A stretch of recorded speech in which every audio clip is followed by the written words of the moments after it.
Good evening. I'll be with you again. We're going to be in 1 Peter again this evening. 1 Peter chapter 3 this time. 1 Peter chapter 3. We're just going to jump right into it because we have a lot of material to get through this evening, so I'll try to be as short as I can. Going to be wrapping up a series, I guess, for the first time. This is a two-parter. Not that won't ever come back to this topic, but wrapping up our thoughts for now on this topic. And in the last lesson, we talked about the fact that God has clearly demonstrated and communicated lines that are describing nakedness versus what is covered. He's clearly spelled that out in Scripture for us. And more, those lines are becoming blurred. They are becoming more and more blurred. And I do not believe, as Christians, that we are just left to guess what those are. I don't think God would do that to us. And so I mentioned several times in the last sermon that there would be a lot more to say on this topic, and so that's what we're going to do this evening. And really, a lot of those thoughts have to do with our minds, our hearts. And that's much of where this discussion needs to take place. And in the first lesson, what I wanted to do is draw the baseline, right? God has communicated that here is the baseline, this is what covers you, this is what you are when you're not naked. So what next? Is there more in the discussion? And I think we'll find that there certainly is. The heart and the mind, discerning modesty. You're over there in 1 Peter chapter 3. This is one of the two passages, really, that we might go to most often when talking about this subject. 1 Peter chapter 3 and in verse 3, "Do not let your adornment be merely outward, arranging the hair, wearing gold, or putting on fine apparel. Rather, let it be the hidden person of the heart, with the incorruptible beauty of a gentle and quiet spirit, which is very precious in the sight of God." And we'll stop there for now. We'll come back in a little bit. So what is Peter saying here? We need to have an inward focus. We need to have a focus of mind. Less focus on the clothes and on the outward. The text is not saying here, Peter is not saying, don't worry at all about what you put on. Don't worry about your clothes. Don't even worry about putting clothes on. I think we understand that. And I think even some translations maybe read it like that. Don't worry about the clothes that you put on. He's not saying don't join a nudist. Or he's not saying don't put on clothes, go and join a nudist colony or something like that. That's not what he's saying. He's saying the focus does not need to be merely on what is outward, but rather upon the heart. And both of those things are very connected, and I hope we can see that. The clothes, what we put on, is to be a reflection of the inward. Okay, so in many ways, clothing does communicate something. It says something about who we are. The other passage I'd like for us to turn to, which I'm sure you're already ahead of the game, 1 Timothy chapter 2. 1 Timothy chapter 2, and in verse 9, "In like manner also, that the women adorn themselves in modest apparel, with propriety and moderation, not with braided hair, or gold, or pearls, or costly clothing, but which is proper for women professing godliness, with good works." Some translations even render that professing godliness. Professing just means to announce, to proclaim something. And I don't want to push this too far. It's in the English. But we even look at that word profess. What does that sound like or look like? Prophet, right? And what is a prophet? A messenger of God, someone that proclaims the message of God. So there is something that Paul here wants these women to be communicating. He wants them to be saying something in what they put on, and in the dress that they have, in their speech, in the choices that they make. He's wanting them to have this type of communication. And he's saying that people should be able to look at this group of people and be able to tell what they're saying. We understand that as well. Someone could look at that woman or look at a woman such as this and say, this woman is professing, communicating godliness. They would understand that. And not only that, clothes can communicate many different things. This is what it ought to communicate, but it can communicate a lot of other things as well.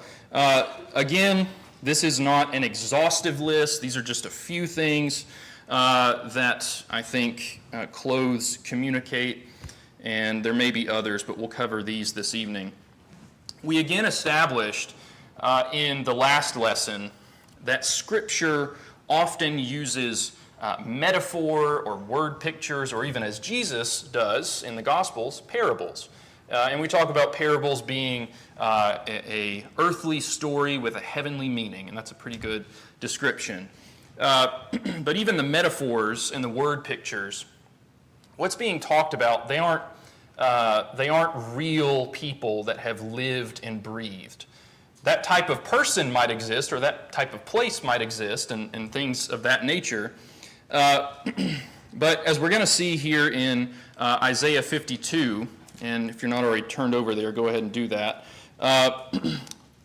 The object, or rather the city being described here, is Jerusalem, Zion, here in verse 1 of 52.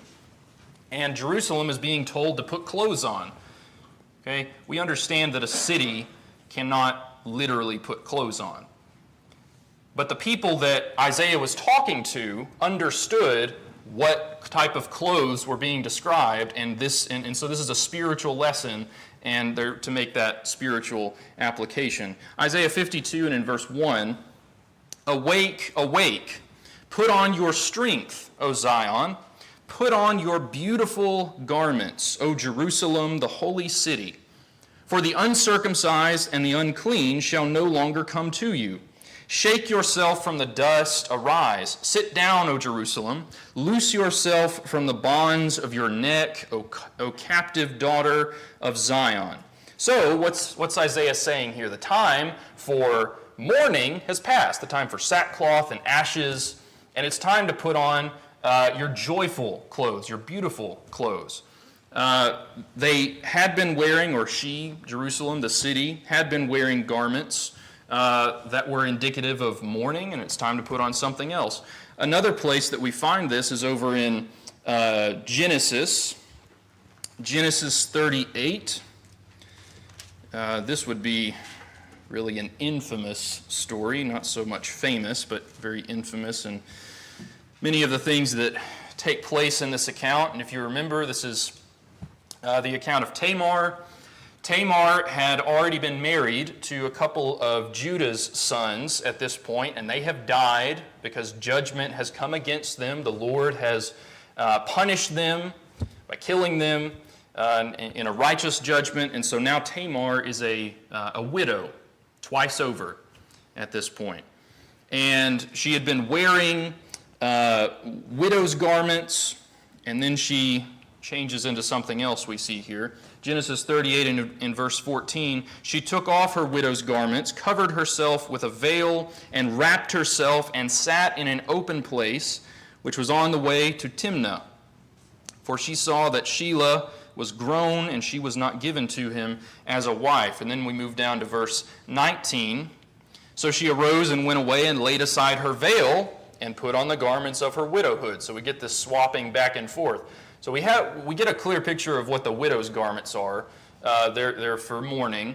And as we read through the whole story, we understand what that veil represents, because that's the clothing of a harlot, of a prostitute. And that was clearly communicating, obviously, to Judah, as we find, this is a harlot. And he went into her, and we know the rest of that sad story there. But throughout history, people have worn things to communicate a time of mourning. Nowadays, it may only be for a weekend, it might only be for a day, is probably what we're more used to. This was not that long ago. The photo on the left, I think this is up in New York. This would have been from Victorian times, and the woman on the left, that is Queen Victoria. And she famously, after her husband Albert died, wore black for the rest of her life, at least when she was in public, and even when she was in the palace. And that was to indicate that she was mourning for her husband. So we understand that even a couple of hundred years removed from that type of culture. So even with this, we understand that clothes communicate something, and they communicate something at different occasions. Clothes also communicate a sense of pride, pridefulness. We were in Isaiah just a moment ago. Turn back over there. Isaiah chapter 3. Isaiah 3 and in verse 16. Isaiah 3:16. Moreover, the Lord says, because the daughters of Zion are haughty and walk with outstretched necks and wanton eyes, walking and mincing as they go, making a jingling with their feet. Therefore the Lord will strike with the scab the crown of the head of the daughters of Zion, and the Lord will uncover their secret parts. In that day the Lord will take away the finery, the jingling anklets, the scarves and the crescents, the pendants, the bracelets and the veils, the headdresses, the leg ornaments and the headbands, the perfume boxes, the charms and the rings, the nose jewels, the festal apparel, and the mantles, the outer garments, the purses and the mirrors, the fine linen, the turbans, and the robes. Sounds like these women have been shopping, haven't they? They've gotten around, they've bought a few things. And they're full of themselves. That's what the Lord is describing here, is all of these things that you dress yourselves up with, O daughters of Zion. You're so proud of yourself. Even there in verse 16, they walk with outstretched necks, like they got their noses turned up at everyone. They're proud of who they are.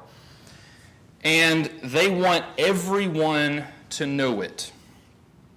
God says that this is shameful, and they're going to be stripped of all of those things. Those things are going to be taken away from them. And their nose is suddenly going to be turned down, as it would happen. The world has always promoted pride. We all know that we're in a month right now where the world has decided that we're going to celebrate this sin. And we're going to go out in the open streets and businesses and social media and whatever else. We're going to plaster it everywhere, saying, look at me. I'm proud of my sin. I'm proud of who I am. You must accept me.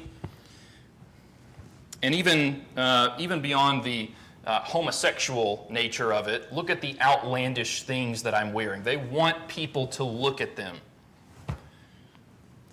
Further, even before all of that happened, which has not been happening for that long, at least in our culture, there's fashion shows, right? There's award shows, and celebrities are wearing all sorts of brands, and again, very outlandish things in a lot of ways. Why? Because they want people to look at them. They're trying to sell a brand for themselves. They're trying to get sponsorships and make some money that way.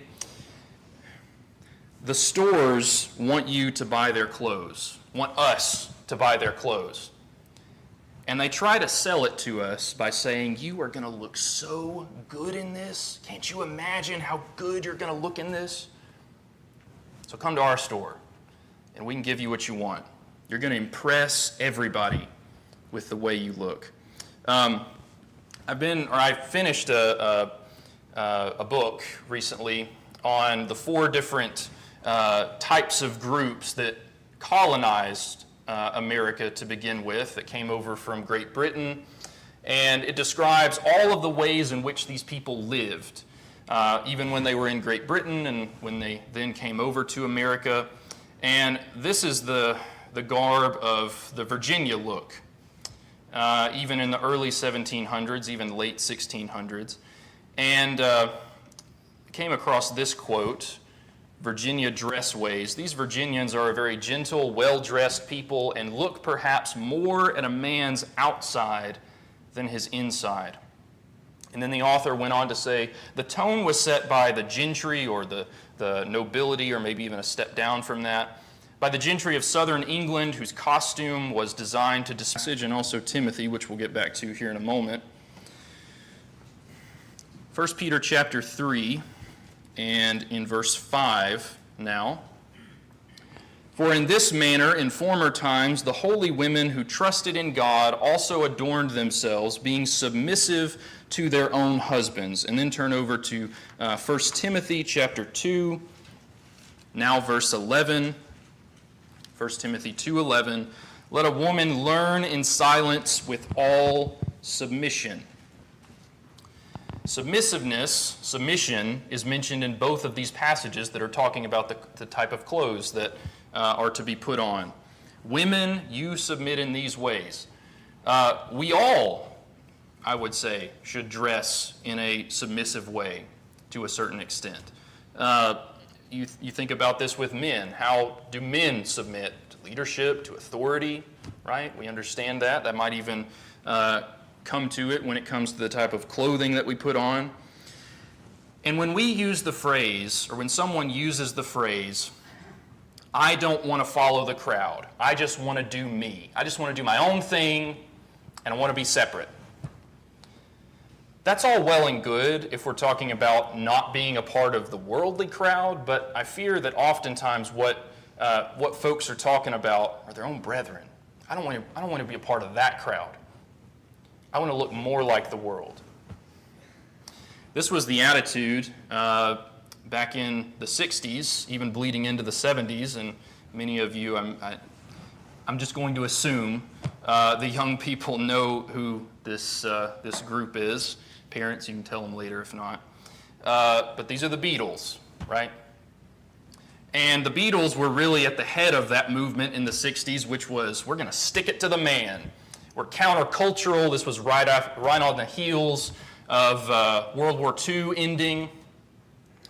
And it's hippie culture, right?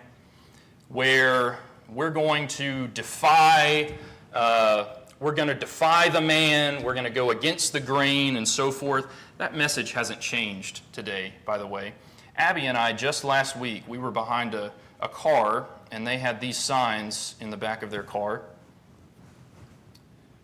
No shirts, no pants, no problem. Keep calm and get naked. Yeah, we haven't moved past the 60s, have we? The problem was the same even in the first century, I fear, as well. The attitude of, I want to do me. And I ain't going to bend. I'm not going to do what anyone else tells me to do. Do you know what? I never remember Jesus saying anything like that. I certainly never heard God say it. Of just do your own thing. Just do whatever you want to do. God is not pleased with that attitude. He has never been, and he is still not. He wants submission from both parties, men and women, boys and girls. And by the way, when you put yourself in a situation like this, and you, not necessarily this specific message, but messages like it, the other thing that you risk doing is you risk causing other brothers and sisters to stumble, to sin. Whether that be lust, whether that be, well, it must be okay for me to be proud of who I am too, so I'm going to wear these outlandish things, and I'm going to tell people that I don't care what they think, and all those sorts of things. You risk that as well. Well, then finally, at least in this section, there's also the idea of proper versus improper clothing, formal versus casual, we might say. Turn over to Matthew chapter 22. Matthew 22. And in verse 11. Matthew 22:11. Again, this is a parable. But when the king came in to see the guests, he saw a man there who did not have on a wedding garment. So he said to him, "Friend, how did you come in here without a wedding garment?" And he was speechless. Then the king said to the servants, "Bind him hand and foot, take him away, and cast him into outer darkness. there will be weeping and gnashing of teeth. For many are called, but few are chosen." So Jesus is obviously saying here that we need to dress in an appropriate way as it pertains to us spiritually, right? This is a parable. He's making that application. But, as I mentioned earlier, that application can only be made if they already understand that it's not appropriate to show up to a wedding in the type of clothes that Jesus is talking about here, or the improper type of clothes, more casual. If you showed up in this way, it would be shameful. It would be embarrassing. Now, I'll say this. I'm up here, and Abby knows me better than anybody here. I know that I am not fashionably inclined, if I can put it that way. I'm constantly having to ask her either the night before Sunday morning or even the morning of, if I'm still a little skeptical, does this match? And maybe it's something I've asked her about 5 times before, and I'm still asking again because maybe it does match. No, it doesn't. I need to put something else on. I understand, even me, I understand that the type of clothes that I wear to a wedding are not going to be appropriate to a funeral. Bright clothes and joyful. We talked about that already. And even vice versa, perhaps. I also understand that I ought not show up to a wedding in ragged jeans and a t-shirt. That would also be shameful. Abby and I were at a wedding this last week, and it was a lot of brightly colored suits and dresses, because it's a happy occasion. We're celebrating the union of this marriage. And I also understand, our culture is moving further and further away from this type of dress, where those things are kind of changing from generation to generation about what's casual, what's formal. But we even understand that there are still appropriate versus inappropriate things that we ought to wear. So, for instance, it would be entirely appropriate for the gentleman on the left to arrive at a wedding, and that would be appropriate. It would be a little less appropriate for him to show up in a top hat and a tuxedo, wouldn't it? If he's not the groom, okay? Because he's saying, look at me, I'm the center of attention. He's not. He would be bringing shame if that were the case. And certainly, the one on the right would not be welcome at a funeral, I don't think. I don't think that would be appropriate either. You may have come across some of these photos. Some of you may have even experienced this. This would have been earlier in the 20th century, where it was expected of you when you got onto on an airplane to wear a suit, to wear a dress, to wear a hat if you were a lady, and it would be embarrassing. It would be shameful if you didn't do that. This was a luxury at that time. It still is in many ways, but now we want to be comfortable, especially if it's a longer flight, and this was the appropriate clothing at this time. So, through all of this, I hope what we can see is that clothing communicates something. It says something about who we are. But they not only communicate, they communicate to God, and they communicate to everyone else, brethren or not. There are many in the world today, and even brethren, who have what I've heard affectionately called the face tattoo syndrome. What do I mean by that? Maybe you've heard that. I think Ben Shapiro, if you're familiar with him, he's used that analogy from time to time. But it's someone in the hypothetical that has a face tattoo. They're walking around in public. Someone or many people are looking at them. They're staring. And then they get all up in arms. Why are you looking at me? Why are you staring at me? And the other person that's been doing that says, isn't that what you intended? Isn't that why you got the face tattoo? For people to look at you? You see, when you broadcast something and you go out into public, you've made it public. You invite comments. So for someone to say, it's no concern of yours what I put on. It's no concern of yours, it's my body. Or maybe It's between me and God. No one else. No, it's not. It's not. As soon as you put those clothes on, no matter what it is, and you walk out that door and you go out into the world, you have made yourself public. And you invite eyes to look at you. And then if people make comments, they make comments. And if someone were to say, well, I don't wear clothes, I don't wear these specific clothes to get comments, then don't wear them. Pick something else. I don't wear these clothes to invite your comments that are embarrassing to me and so forth. Don't wear them. If your clothes are communicating rebellion, pride, sex, don't wear them. You're going to get comments. And oftentimes they're going to be from brethren. I hope so, if it's in some of these categories. And I hope that you have the willingness to listen. I also want to throw in this caveat as well. We understand that language changes across time and place. Turn over to Ephesians chapter 4. Ephesians chapter 4 and in verse 29, Paul says here, "Let no corrupt word proceed out of your mouth, but what is good for necessary edification, that it may impart grace to the hearers." And then chapter 5 and in verse 4, back up to verse 3 actually, "But fornication and all uncleanness or covetousness, let it not even be named among you, as is fitting for saints.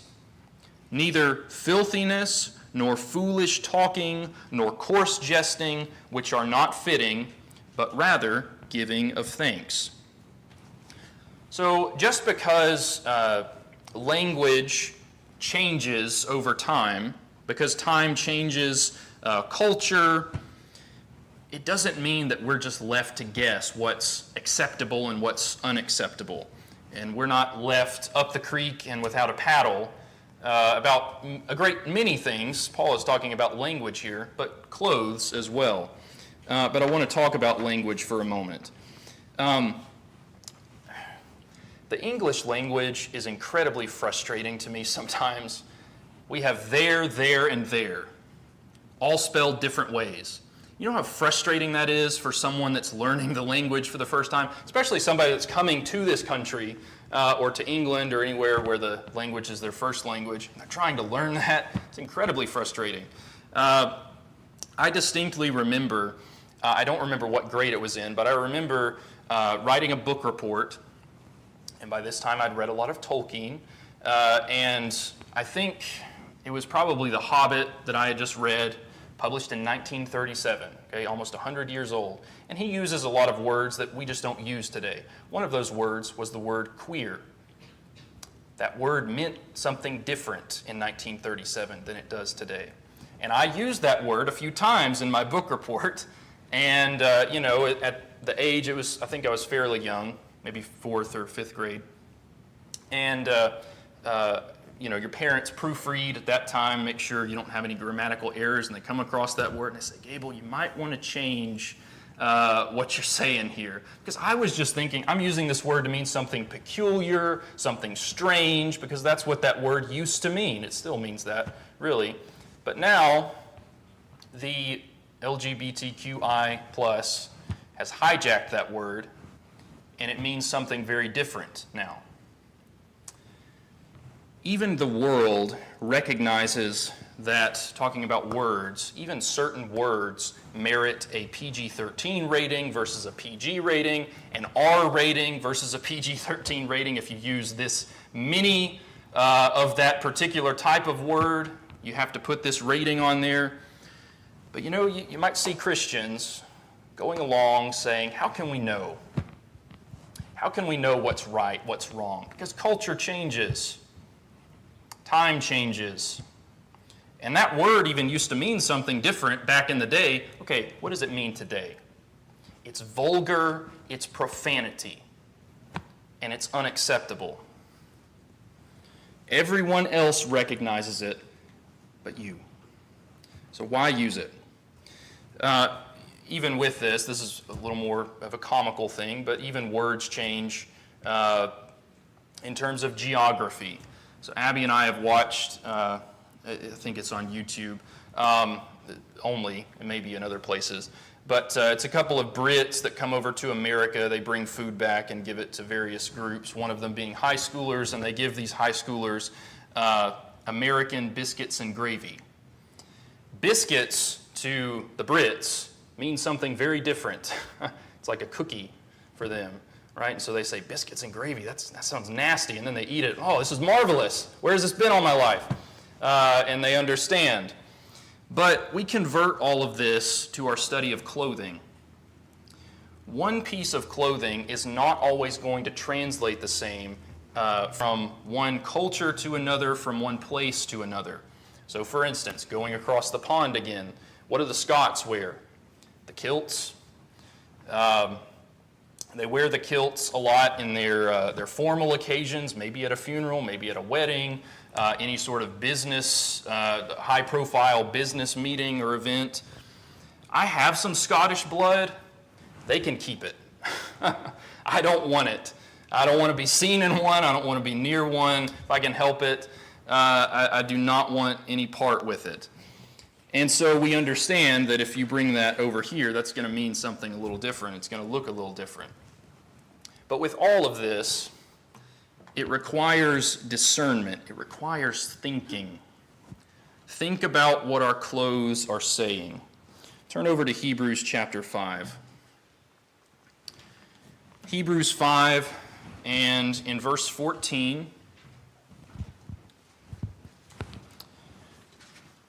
but solid food belongs to those who are of full age, that is, those who by reason of use have their senses exercised to discern both good and evil. And then what does Romans 12 and verse 2 say? Do not be conformed to this world, but be transformed by the renewing of your mind. Think about what you're doing. Constantly be thinking about what you're doing. And it is insulting to God when He has given us principles to live by, and for someone to say, there's no way for us to know. God says here in Hebrews, also in Romans, that I've given you a brain, and I've given you principles that are good for many millennia, and you're to use those brains I've given you and discern what is right and what is wrong. God has communicated that we must use discernment for some aspects of our walk as Christians. Use your common sense. And maybe it seems that the common part of it is starting to fade away. It's still there. God has still given us that. Maybe one of the reasons that Paul or Peter or anyone else did not lay out a list of do's and don'ts for clothing is, for one, that would take a lot of scroll. Not that God wouldn't do that if that's what it came to.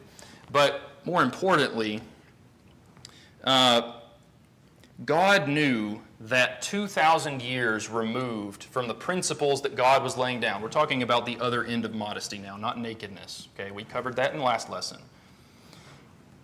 2,000 years removed from their writing on these principles, God gave us those in order that we can figure out what's appropriate in our culture in the 21st century.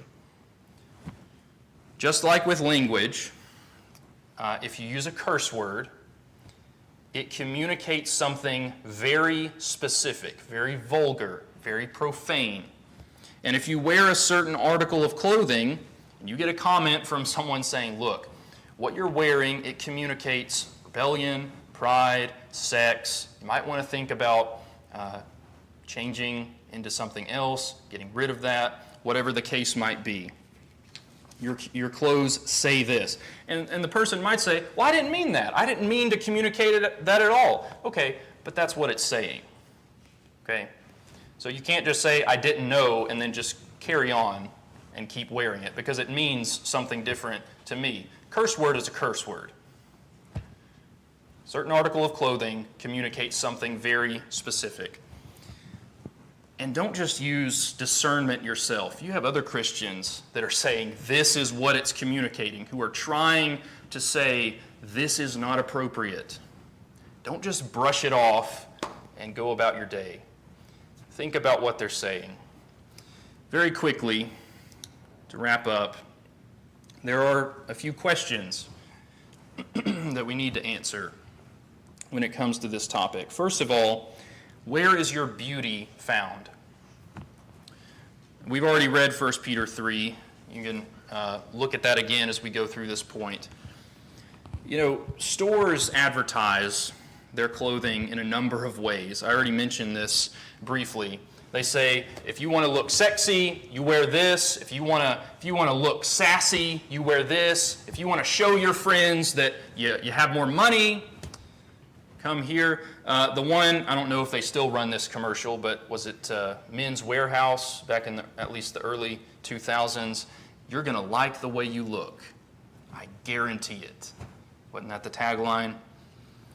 I have not seen a tagline yet that says, come to our store.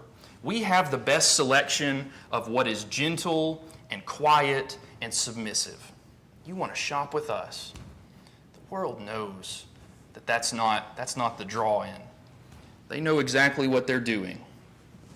And so no matter what we're putting on, makeup, jewelry, clothes, the different accoutrements that we dress ourselves with, what are we saying? What are we communicating? And better yet, are we considering what the world is wanting to say through those clothes? The designers of those clothes know exactly the message that they want to push to you.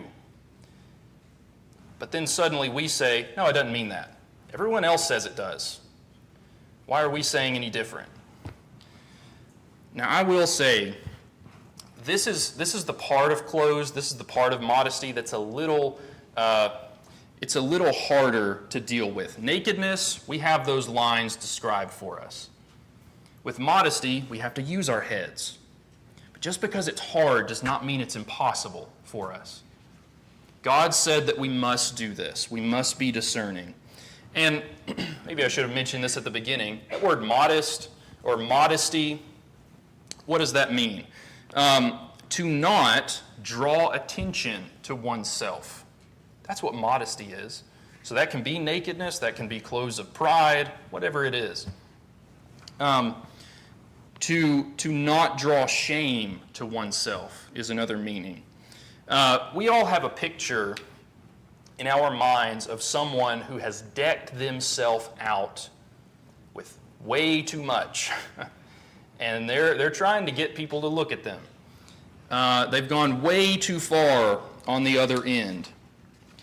But on the other end of the spectrum, there is the one who puts on way too little.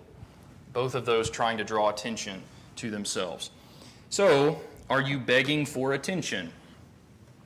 Over there in 1 Peter chapter 2, in verse 9, I'll turn over to this one just briefly here. 1 Peter 2 and 9, read this again. In like manner also that the women adorn themselves in modest apparel, with propriety and moderation, not with braided hair or gold or pearls or costly clothing. In that book that I read just recently, it talks about, again, there's 4 groups. You've got the Virginians. You've also got the Puritans and the Quakers that came over.